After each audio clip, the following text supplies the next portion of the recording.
Hello and welcome to the Woodland Museum of Biblical Archaeology in Woodland, California. I'm Carl Morgan. I'm pastor of Woodland United Fellowship and also the curator of the museum.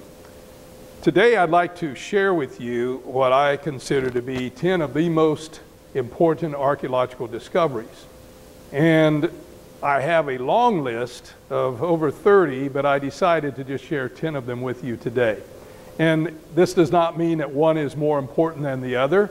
It's just that they are important. The first site that we're going to look at is what is called Khirbet el Maqader. And this is being proposed as a site for biblical Ai. Ai was the second city that Joshua conquered after he entered into the promised land with the Israelites. Up to this point, the proposed site for Ai was a site called Etel. This was a proposed site by Albright, before him Wilson. And in 1964 to 1970, Joseph Calloway excavated this site. And they arrived at a conclusion that there was no habitation there during the time of the conquest. Some drew the conclusion, well, then that makes the Bible wrong. There was no Joshua, there was no conquest at all. So it is a problematic site because no one was at home during the time of Joshua during the 1400s BC. Well, another site was proposed by Bryant Wood and even others before him. And the excavation is under the direction presently by Dr. Scott Stripling. And this site is Khirbet el Maqader, about a mile away from the other site. And this site has everything needed to be biblical Ai. So the proposal is, and the determining factor of all this, is that they were at the wrong site before. And they drew conclusions by what they did not find instead of what they did find. There's always a danger in doing that because you may find some things later that you didn't find before. Now this site has a walled city. It's smaller in size than Etel, and that fits with the biblical description. The geography is just perfect for this site. There's a burn, a very bad destruction took place, but what was really needed was something to date it. Well, last year, actually in 2013, a scarab seal was found on site of Thutmose III. Now, he is dated between 1506 and 1452 BC, which means someone was living there at that time who would put this seal to use, and that would be in the early 1400s, which would make this an appropriate time frame for the conquest by Joshua. And this is a find that was actually designated by Christianity Today magazine last year as the most important archaeological discovery of 2013. So it's a neat site.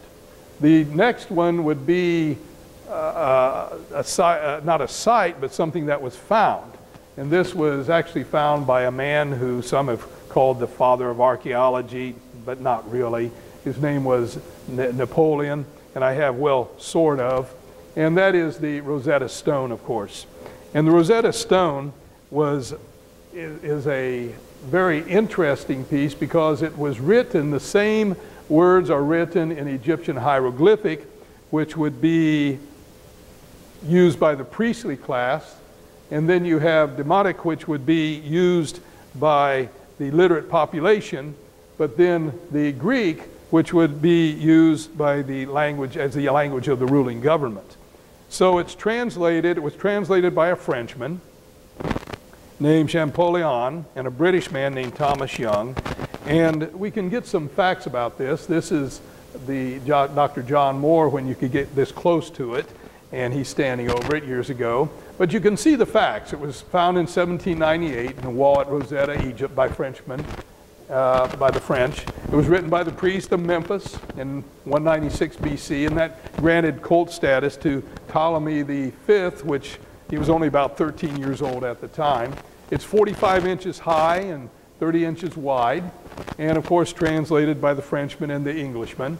And what it does, it unravels Egyptian history, which is closely related to Israel's history and the Bible itself. And what happened, a code was broken by using the names of Cleopatra and Ptolemy, which were easily found in the Greek portion, and then you could also find that in the same location consistently in the hieroglyphics. And what it does, it allows us to understand many other pieces, such as the next piece, which will be the Merneptah stela. Now, the Merneptah stela is of Pharaoh Merneptah, 1213 to 1203 BC. He was the 13th son of Ramses II. And here's a picture of him and as a mummy, and he looks pretty good for being that old of a fella. And we can see some of the information about this stela. It was done in 1208 BC, discovered in 1896 by Petrie at Thebes. It's 10 and a half feet tall, and it's made of basalt. But it describes a Libyan campaign. And then at the end, down here at the bottom, right about here, there's a square that says Israel is wasted. Now you can see that right here, and you can see it in close up. Israel is wasted. Now what does that mean? What's the significance of that? This is the first mention of Israel outside the Bible, and informs us that even before 1208 BC, Israel is an established people in significant numbers. It's not yet a monarchy, which would fit consistently with this time frame during the period of the Judges. But it's strong enough to be compared to the Syrians in this stela. So that's a very important stela there, and it's an important archaeological discovery. Now the next archaeological discovery that's very important would be what's called the Tel Dan inscription. And it's called the House of David stone. And this is important because it verifies the fact that there was a David, because there are many, and were many more, who felt that David was more of a mythological character because his name was found mentioned only in the Old Testament. And that was not enough. Well, this is important. We can see the facts of this Tel Dan inscription. It was found at Tel Dan in 1993 by Abraham Biran. It was basalt. It was used in secondary use, actually as a step. It's written in Aramaic by Syrian king Ben-Hadad, and it's about a victory over Jehoram of Israel and Ahaziah of Judah. And it was written about these were kings during the 9th century BC. Now, the latest possible date for this would be 732 BC, because it is buried and was found buried under the destruction of the Assyrian campaign, Assyrian conquest. So here you have a stone that says, one of the lines says, Beit David, or a house or dynasty of David.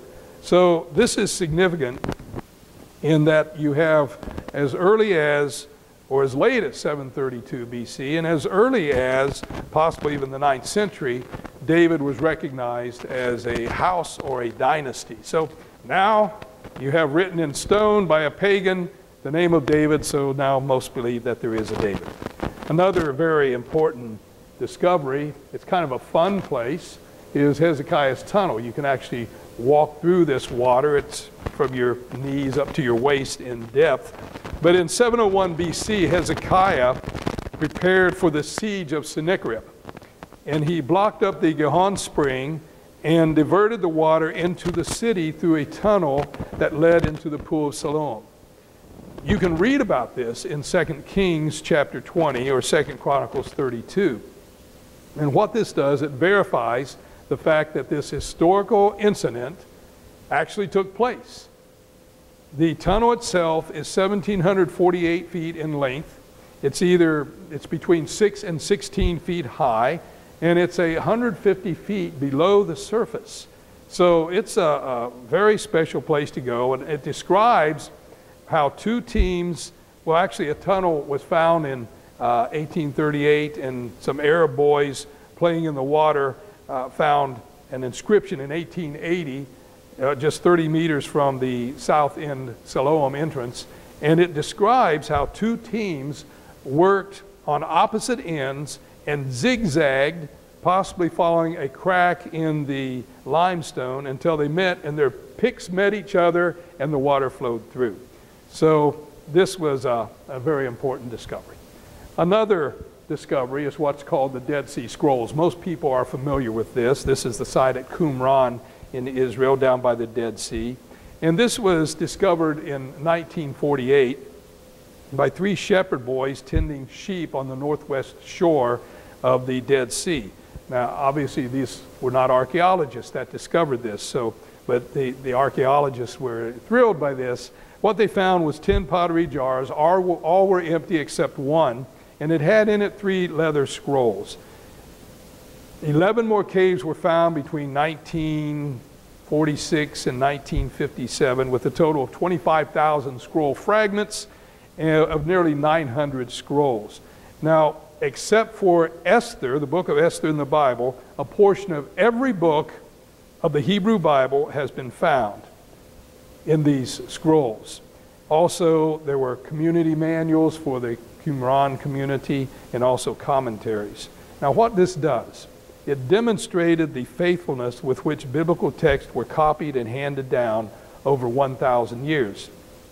The complete text of Isaiah from 125 BC is practically the same as the text we have today.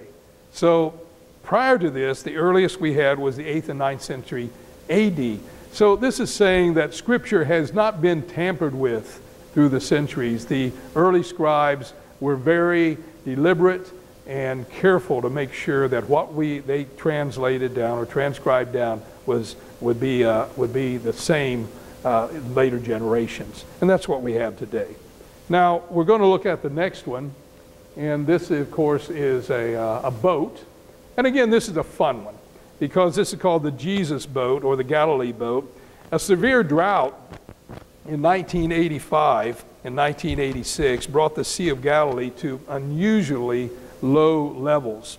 And this exposed large areas of lake bed. And there were 2 brothers, Moshe and Yuval Lufan, and they were from Kibbutz Ginosar, and they were out with their metal detectors finding antiquities, and they found the remains of this 2,000-year-old boat buried in the mud. Now, this is the first time that an ancient boat had ever been found on the Sea of Galilee, and it's been dated to the latter part of the 1st century BC to mid-1st century AD.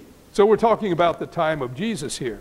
Now, it's 30 feet long and it's about 8 feet wide. It was excavated and moved 1,600 yards to a special conservation pool, and it's estimated it would be able to hold up to 15 adults.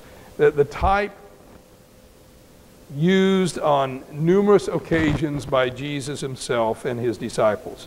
Now, it's called the Jesus boat, but there's no evidence in any way that it was used by Jesus, but it is the type that he would have used. Now, it's been repaired many times. 7 different types of wood is used there, and it was moved in a very unique way. I just thought this was very special.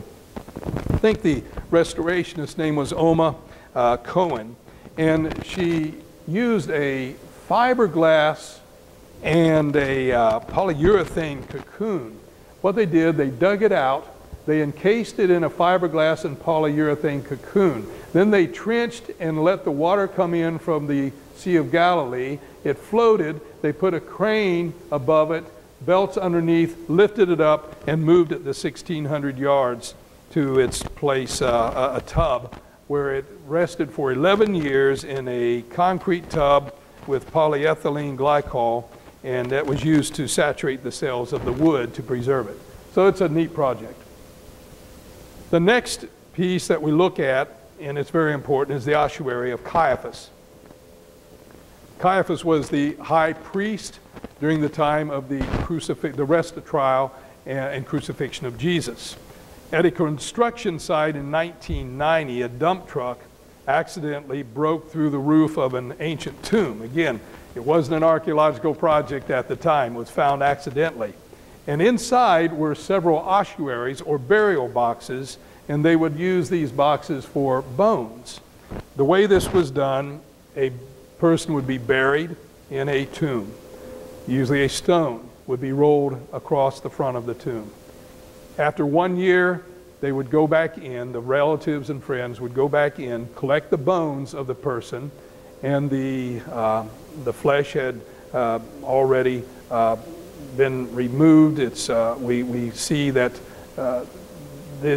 all would be left would be the bones, and they would collect the bones, put them in boxes like this. Now this one was found, and it actually had the name Caiaphas upon it. And inside, though, it was unusual. There were actually the bones of 6 people. 2 infants, a child ages 2 to 5, a teenage boy, an adult female, then an adult male in his 60s, which is thought to be possibly Caiaphas.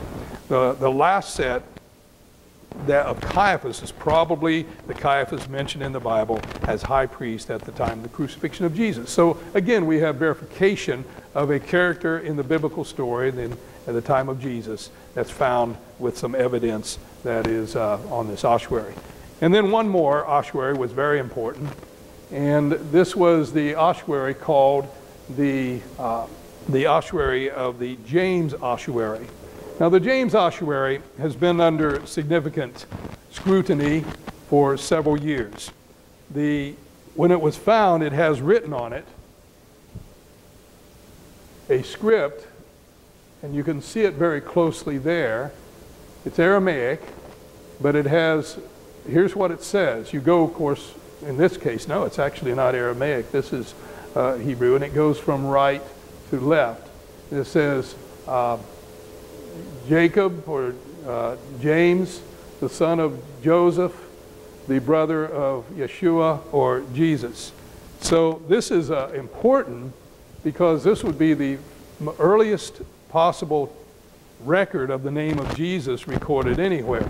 It's actually not Hebrew, it's actually cursive Aramaic, and it's fully consistent with first century lettering. Furthermore, the inscription was not incised with modern tools, and only contains elements that were available in the ancient world. Now, immediately, the authenticity of this ossuary was questioned. It came under attack by Israeli scholars who pronounced it as a forgery. The owner of the ossuary, a man named Oded Golan, he was an Israeli engineer and antiquities collector. Well, he was actually arrested in December of 2004, and he was charged with 44 counts of forgery, fraud, deception, including forgery of the ossuary inscription. Now, on March 14th, 2012, that would be 8 years after he was charged with these crimes, that inscription on the ossuary was pronounced valid by a judge. Actually, Golan was acquitted of all the forgery charges. Now, the judge said this of the acquittal. He said, "It does not mean that the inscription on the ossuary is authentic or that it was written 2,000 years ago. What the court held was that the prosecution failed to prove beyond a reasonable doubt that the inscription was a forgery." Now, that is a clever way of not admitting it is real, but having no proof it is a fake. I accept it to be real, and the ossuary appears to be genuine. It is one of the greatest archaeological discoveries ever found. And James was the half-brother of Jesus and son of Mary and Joseph of Nazareth. And after the resurrection of Jesus, James became the first real leader in the early church in Jerusalem. So this box likely held the bones of James, and that would make this ossuary the earliest archaeological evidence of Jesus ever found. So it's neat. The final of the 10 of the archaeological sites is simply a site called Tal al-Hammam, but there's nothing simple about it. I believe this to be biblical Sodom. I have dug there for the past 10 years. It has all of the geographical evidence necessary, the chronological evidence necessary, and the right stuff to be the city of Sodom. I would entitle this discovery of a lost city, and that will be the next lecture that I will offer you, and it will be entitled, or one of the lectures I'll offer you in the future, discovery of a lost city. That's a lecture in itself. Well, anyhow, thank you for listening, and I hope you enjoyed these 10 of the most important archaeological discoveries, and God bless.